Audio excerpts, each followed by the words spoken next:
Coach Rachel. Today I'm reading a passage from Braiding Sweetgrass by Robin Wall Kimmerer. This is page 96. Enjoy. It is Labor Day now, the last day of summer vacation, a day to savor the mellow sunshine. This summer is my last with a child at home. Yellow apples plop into the water from an overhanging tree. I'm mesmerized by the yellow apples on the dark surface of the pond. Globes of light dancing and turning. The breeze off the hill sets the water in motion. In a circular current from west to east and back again. The wind is stirring the pond so gently you wouldn't see it but for the fruit. The apples ride the current, a procession of yellow rafts following each other along the shoreline. They move quickly from under the apple tree and follow the curve beneath the elms. As the wind carries them away, more fall from the trees so that the whole pond surface is stenciled with moving arcs of yellow like a procession of yellow candles against a dark night. They spiral around and around in an ever-widening gyre. Paula Gunn Allen, in her book Grandmothers of Light, writes of the changing roles of women as they spiral through the phases of life, like the changing face of the moon. We begin our lives, she says, walking the way of the daughter. This is the time for learning, for gathering experiences in the shelter of our parents. We next move to the self-reliance when the necessary task of the age is to learn who you are in the world. The path brings us next to the way of the mother.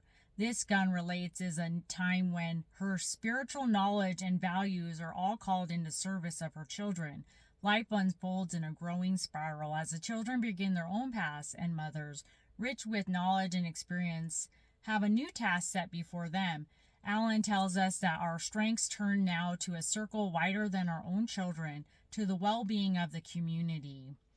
The net stretches larger and larger, the circle bends around again, and grandmothers walk the way of the teacher, becoming models for younger women to follow. And in the fullness of age, Allen reminds us our work is not done yet. The spiral widens farther and farther so that the spirit of a wise woman is beyond herself, beyond her family, beyond her human community, embracing the planet, mothering the earth. So it is my grandchildren who will swim in this pond, and others whom the years will bring. The circle of care grows larger, and caregiving from my little pond spills over to caregiving for other waters. The outlet from my pond runs downhill to my good neighbor's pond. What I do here matters. Everybody lives downstream. My pond drains to the brook, to the creek, to a great and needful lake. The water net connects us all. I have shed tears into that flow when I thought that the motherhood would end.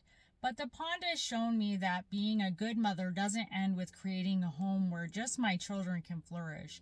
A good mother grows into a richly eutropic old woman, knowing that work doesn't end until she creates a home where all of life's beings can flourish. There are grandchildren to nurture, and frog children, nestlings, goslings, seedlings, and spores, and I still want to be a good mother. Thank you for joining me. Join me next time. Thanks. Bye.